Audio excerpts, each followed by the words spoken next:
When you are all the way up, there is nowhere to go but down. The ruling Labour Party has 88% of all the seats in Parliament on their side, and it's hard to imagine a popular government getting even more popular. But this is exactly what Philip J. Pierre's Labour Party is aiming to do.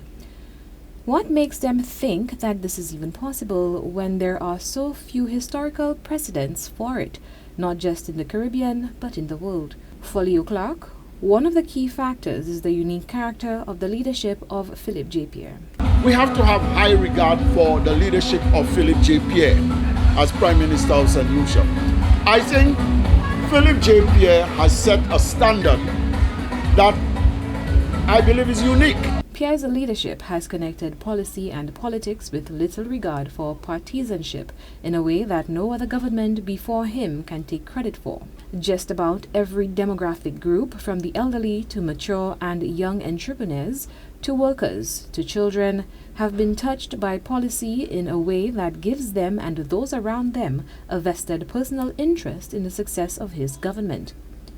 The result, according to Clark, is a political phenomenon never before seen in St. Lucian history. Most political leaders, most prime ministers go through what is an attrition period where they lose popularity. Philip J. Pierre is more popular today than he was when he was first elected. You know why?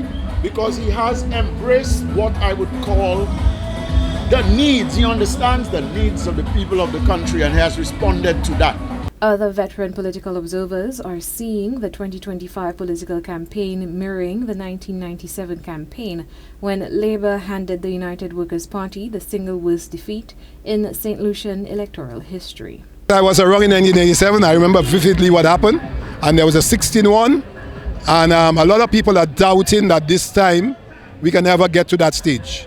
But from what I'm seeing and what I'm hearing on the ground, that it is more than likely that it might be a clean sweep for the Saint Lucia Labour Party this time. Even people who were sidelined by candidate changes and have reason to hold a grudge against Labour are agreeing with his assessment. I do not believe that Flabo has any seat.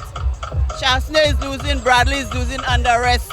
Even those who admit that Labour has some vulnerable spots where they must watch their backs confess that the confidence in a clean sweep is growing. We are definitely winning this election. There are 3 seats I'm very interested in. I want Wayne Girard to do it for me down on Snake and Riz. I want Lisa Jawai to do it for me with this guy Joseph fella. And I want Shanda Harrison to do it for me with this Alan Chasney fella. Get rid of this man from our politics. Frages says the series of new candidate launches showed growing momentum for the ruling Labour Party, while the opposition United Workers' Party, which has been campaigning for much longer, seems to have stagnated and has failed to create the national wave of support they need if they expect to win the next election. Frages remains cautious but admits that 2025 reminds him of 1997. I was there in 97. It was the MEALYBUGS, wasn't it? 97. MEALYBUGS. And I don't know if it's MEALYBUGS again, revival, but I think this time it's even more, there are more people involved in this than 97, right? And the 17-0 that's been touted, I'm not going to put any money on it right now. It's very possible. What I've noticed is that the very first launching, which was Lisa Jawahir, right? There were a lot of people. The place was red, right? Then down to Vieux-Fort, it was more red, right?